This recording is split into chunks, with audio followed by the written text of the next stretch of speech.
Welcome to the Fantasy Throwdown Podcast, bringing you the latest updates from the world of sports, gambling, and pop culture. Because you can't have a show without hot takes or a Tiger King meme these days. Know what I'm saying?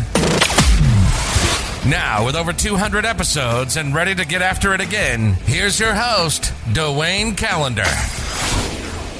Okay, guys, doing a quick show because love you guys, and you guys asked for it and just wanted input on these two games tonight that got postponed. So we got Tuesday Night Football here with a double header going on at the exact same time. So we got the Rams hosting Seattle and Philly hosting Washington.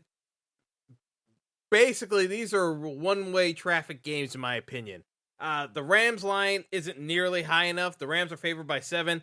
I think the Rams are winning double digits in this one. I'm just being perfectly blunt. I'm hammering the Rams. I already hammered the Rams line. It was minus 6.5. I kept hammering it. Seattle has nothing to play for here. Just pride, the banged up team, and Tyler Lockett's in COVID protocol. You got a couple of folks missing on the Seahawks side.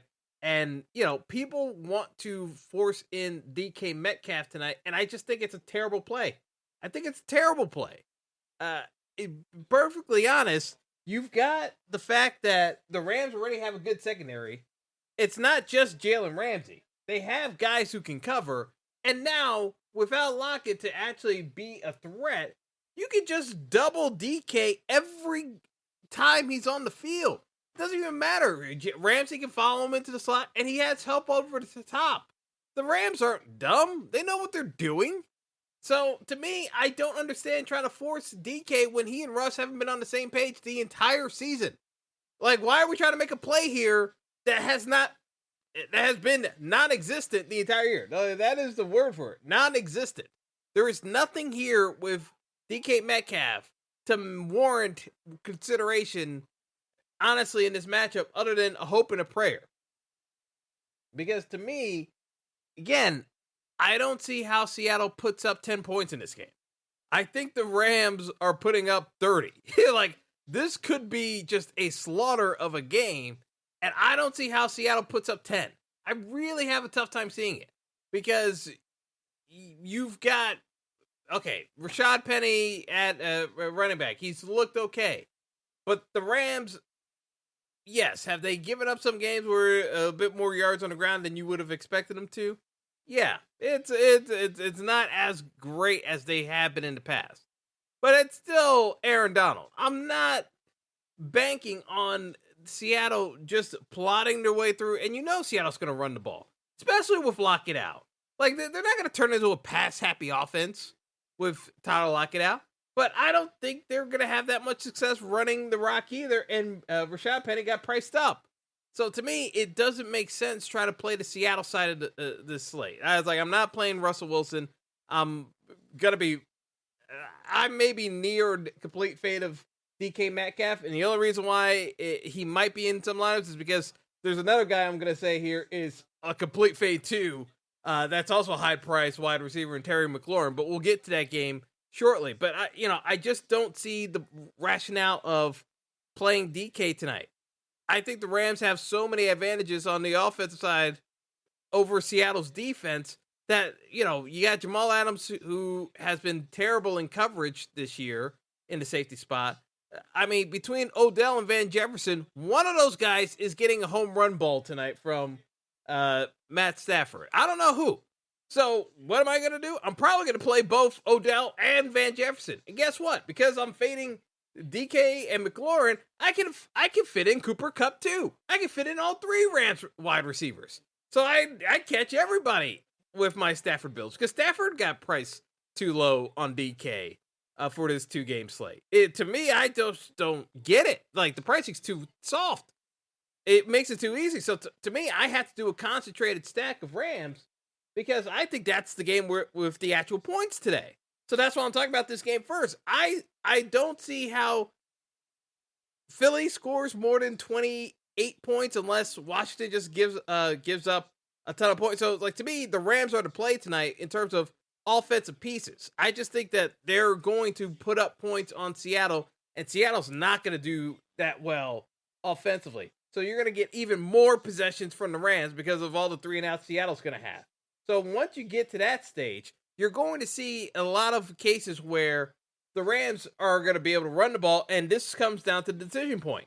Because to me, the decision point comes down to who's going to be the late game hammer for the Rams. Is it going to be Darrell Henderson or is it going to be Sony Michel?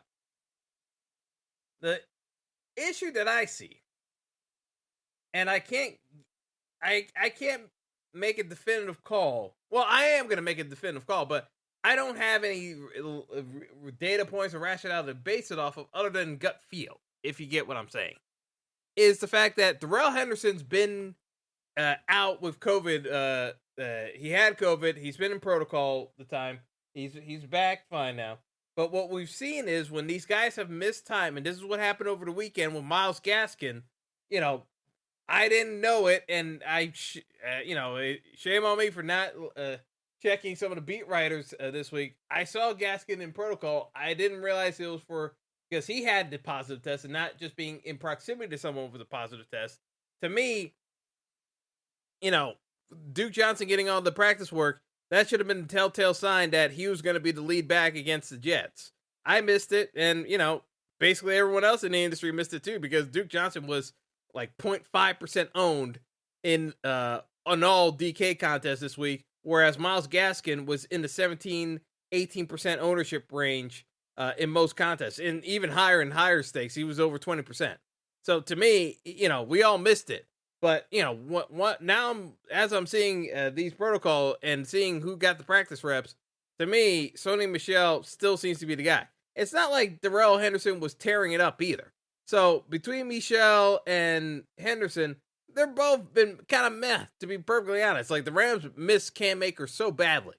But, be that as it may, I have to lean towards Sony Michel being the late game hammer as they just salt this game away in the second half because they're up by so many points. So to me, in the first half, this comes down to how many drives can the Rams put up points in through their passing attack before they just start taking the air out the ball in the second half and just run it down Seattle's throats. Because I think whoever's the lead back, and like I said, I believe it's going to be Sony Michel. They don't really mix and match running backs. They kind of pick a guy and go with it. Am I going to hedge and cover myself by playing a Henderson build, the same build, my main build, but play it with Henderson in a couple of contests? Yeah, absolutely.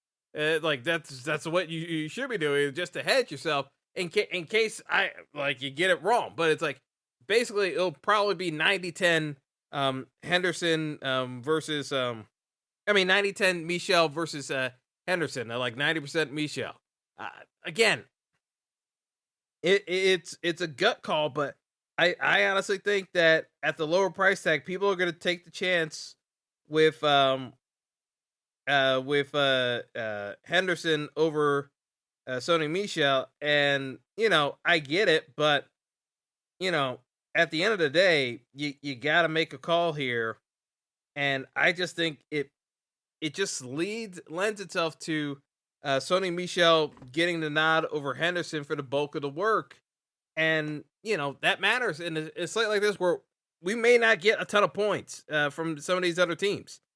It's very questionable if we're going to get there with some of these teams. So I'm just saying, folks, just being perfectly honest, we may be facing a spot where we need to be prioritizing just the Rams players, because I don't see how Seattle slows down the Rams passing attack with the injuries they've been dealing with, and the fact that the offense is even more crippled than usual by not having Tyler Lockett in play. I just don't see it. I don't see it.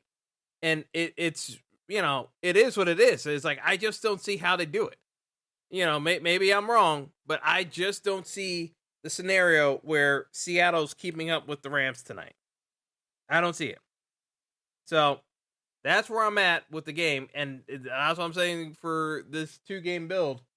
Priority is fitting in as many Rams pieces as possible. So all 3 receivers in play. Kendall Blanton is in at tight end because Tyler Higbee's out. He's dirt cheap. He's $2,600. You know, you got the running backs in play.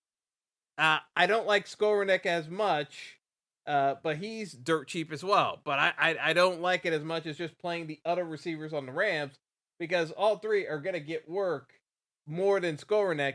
They don't even need Skowronek, to be honest. And you don't even need to save the salary, because if you're fading some of these other spots, you could jam in the three main players on the three main wide receivers on the Rams and play either Rams running back, and you're fine. I'm sorry.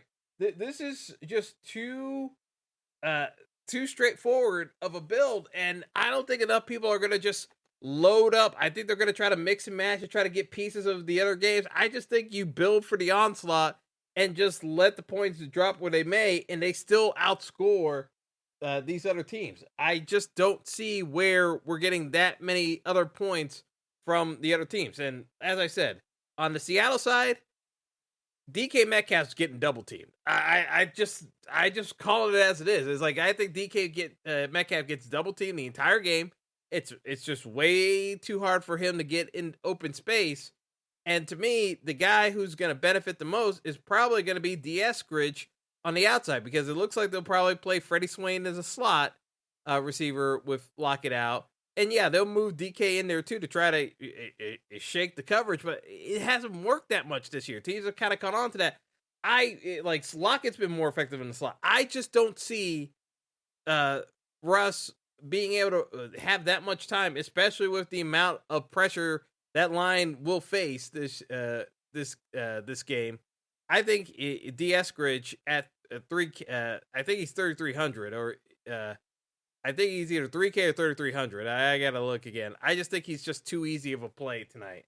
And on FanDuel, again, similar build. Just fit in all the Rams players, because it's one-way traffic.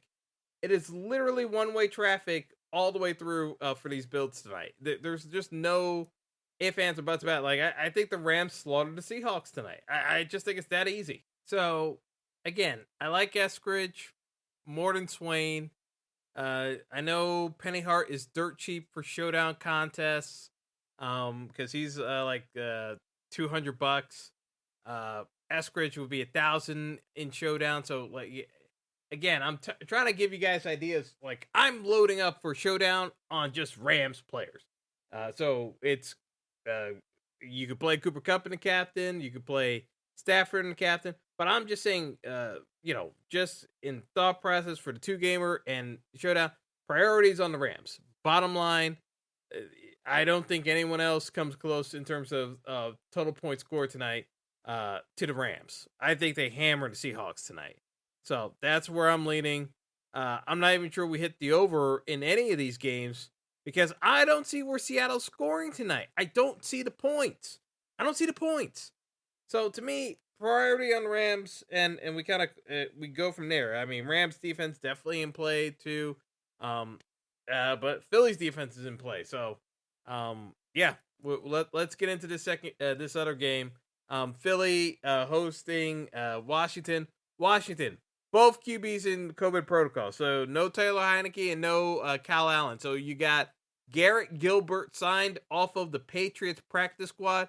If you're trying to remember who the hell Garrett Gilbert is, he was the Texas QB who basically had one okay-ish year, then horrible second year, then ended up transferring to SMU, and then, that's how we kind of get in the league. Like, again, this is just like one of those where it's just like, was a big prospect, didn't really pan out in college. Yes, he looked good at SMU, but far lesser competition. There is nothing here with the Washington side that I'm taking with Garrett Gilbert. Like, the guy cannot play. But point blank, he's actually worse than Nick Mullins skill-wise. So, to me, if I'm bashing Nick Mullins yesterday, there's no way I could possibly support playing Garrett Gilbert. Nick Mullins literally threw, I don't know how he managed to throw the ball, have 30 pass attempts. Like, Kevin Stefanski deserves to get fired for that game alone. Why is Nick Chubb not touching the ball more?